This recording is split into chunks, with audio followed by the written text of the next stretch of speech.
आजिर video discuss करिबा ओडिशार बरपुत्र विजु पट्टनायक विस्तृत जीवनी।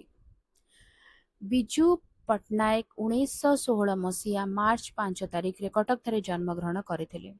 तांका पितांका नाम लक्ष्मीनारायण पट्टनायक और मातांका नाम आशा देवी थिला। तांका पैतृक घर गंजाम जिलार भंजनक निकटस्थ बेलगुंठारे। से कटकर प्रसिद्ध रेवेन्सा कॉलेजिएट स्कूल शिक्षा ग्रहण करने पर रेवेन्सा कॉलेज रे विज्ञान पढ़ी। पिला दिनरु से खेलकूद विशेषकर फुटबॉल और हॉकी एवं साहसिक कार्य अत्यंत रुचि रखुले। विजु पट्टनायक जड़े दक्ष वैमानिक पायलट थिले। से दिल्ली एविएशन क्लब रु विमान चालना शिक्षा करने पर इंडियन एयरवेज रे जोग देइथिले। 1942 मसीहा समय से गुप्तरे भारतीय स्वाधीनता संग्रामी मानंकु निज विमान रे गोपन स्थान को नेबा आनिबा करुथिले एवं सेमानक पाखु खबर पठाउथिले। एथिपई तांकु जेल जिबाकु मध्य पड़ितेला।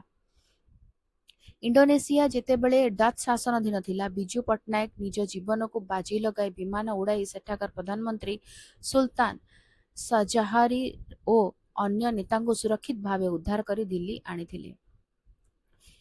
एही असाधारण साहसिकता पर इंडोनेशिया सरकार ताकु सर्वोच्च बेसामरिक सम्मान भूमिपुत्र उपाधि भूषित करथिले। स्वाधीनता पर सद्य पाकिस्तानी आक्रमण समय श्रीनगर विमान बंदर रे भारतीय सैन्य मानकु पहुंचाइबारे से मुख्य भूमिका ग्रहण करथिले। विजु पट्टनायक दुई थर ओडिशार मुख्यमंत्री भावे कार्यभार संभाळिथिले। प्रथम पर्याय थिला 1961 रु 1963 कांग्रेस नेता भावे, द्वितीय पर्याय 1990 रु 1995 जनता दलर नेता भावे। से केंद्र सरकार का अधीन रे केंद्रीय इस्पात और खनि मंत्री 1977 रु 1979 मध्य कार्य करथिले। ओडिशार शिल्प और भित्तिभूमिर विकास रे विजु बाबूंकर योगदान अतुलनीय। तांको शासन काल रे कार्यकारी होइतिबा केतेक मुख्य प्रकल्प गुड़िक मध्यरु पारादीप बंदर, ओडिशार प्रथम गभीर समुद्र बंदर पारादीप निर्माण होइथिला। सुनाबेड़ा एमआईजी विमान कारखाना, कोरापुटर सुनाबेड़ा जोटा कि हाल विमान कारखाना प्रतिष्ठा होइथिला।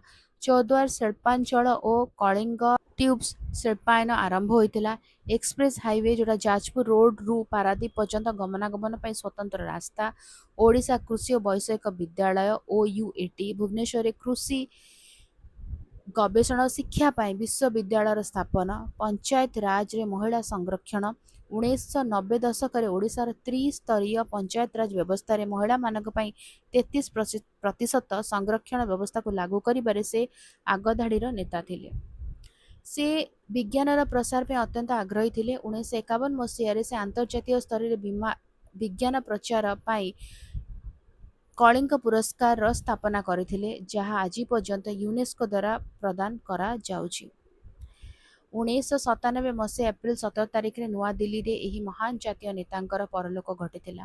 तांकर सुपुत्र नवीन पट्टनायक ओडिशार दीर्घतम समयर मुख्यमंत्री भावे ओडिशा शासन करथिले। तांक कन्या गीता मेहता जड़े प्रसिद्ध लेखिका थिले।